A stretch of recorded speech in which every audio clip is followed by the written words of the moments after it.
नमस्कार, आपण पाहत आहात सतर्क इंडिया न्यूज. पाहता सतर्क इंडिया न्यूज, प्रत्येक पाऊल लक्षात येतं. गाड्यांचा ताफा आणि भोंगा वाजवणे म्हणजे विकास नाही.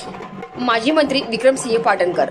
मी मंत्री असताना माझ्या मतदारसंघात कधी भोंगा वाजविला नाही, बॉडीगार्ड उभे केले नाहीत. गाड्यांचा ताफा भोंगा वाजवणे म्हणजे विकास नाही. आपल्या भागात गावात फिरताना 4-5 पोलिसांच्या गाड्या घेऊन भोंगे वाजवत फिरायचे.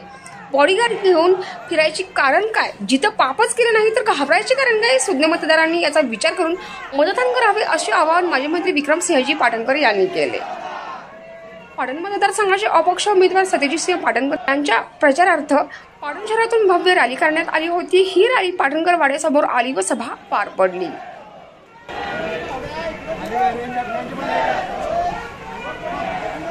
विकासासाठी जी कामं इथल्या जनतेचा आवश्यक होती ती मात्र रखडवली, ती थांबवली. शेतकऱ्यांचे प्रश्न, शेतीचे प्रश्न, कॅनलचे प्रश्न, धरणांचे प्रश्न, धरणग्रस्तांचे प्रश्न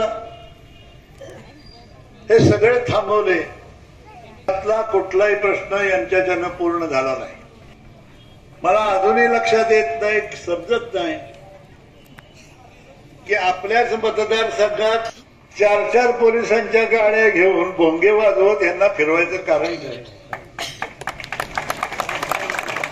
आपल्या गावात आणि आपल्या तालुक्यात आणि आपल्या मतदारसंघात आपल्या भावंडात फिरत असताना 4-4 बॉडीगार्ड.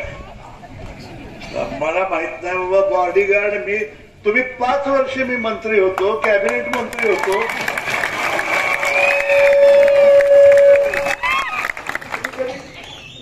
बॉडीगार्ड माझ्याजवळ दिसला का तुम्हाला? अहो, जिथं आपण पापच केलं नसेल तिथं बॉडीगार्डची गरज काय?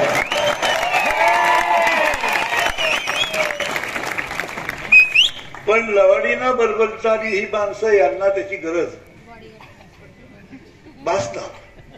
नवीन प्रकल्प जाहीर झाले ते नुसते कागदावरच.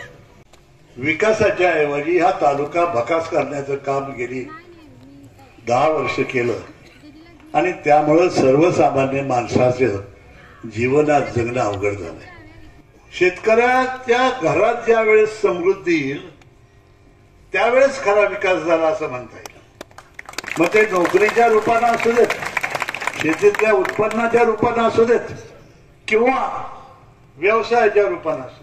आणि या सभेची गर्दी जर आपण पाहिली तर त्यांच्या मुख्यमंत्र्यांच्या सभेला सुद्धा एवढी गर्दी नव्हती.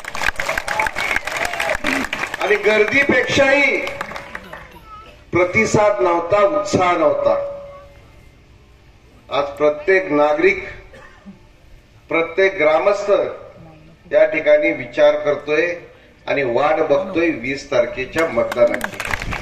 आज जेवढं आपल्याला उत्सुकता आहे परिवर्तनाची, त्याच्यापेक्षा जास्त उत्सुकता आहे प्रशासनाला परिवर्तनाची. आता त्यांचे फोन वाढलेत की आता घालवा आहे की जे डॉक्टर बाबासाहेब आंबेडकर स्मारक पाटणमध्ये झालेलं आहे हे सुरुवातीपासून दादांच्या प्रयत्नातून झालेलं आहे. निवडून आल्यानंतर आपण त्याचंही नूतनीकरण हाती घेणार आहोत आणि त्या ठिकाणी जिवंत असं स्मारक की जे तरुण पिढीला प्रेरणा देईल, जे तरुण पिढीला तिथं स्पर्धा परीक्षेसाठी अभ्यास करण्याची साधन निर्माण होईल, अशा पद्धतीचं आपल्याला स्मारक उभा करायचंय. त्याच पद्धतीचं स्मारक पुण्यश्लोक अहिल्यादेवी होळकरांच्या नावाने सुद्धा आपल्याला या ठिकाणी उभा करायचंय. परंतु जे उभं करायचंय हे नावासाठी नाही, हे समाज उपयोगासाठी स्मारक आपल्याला उभं करायचंय. हे मतदान करून घेण्यासाठी आणि मतदान वाढवण्यासाठी आपण प्रयत्नशील राहा.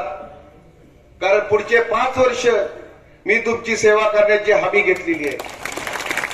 आणि या संपूर्ण महत्त्वपूर्ण अपडेटसाठी सतर्क इंडिया न्यूज पाटण तालुका प्रतिनिधी नितीन खरमोडेसह सतर्क इंडिया न्यूज संतोषी जगदाळे.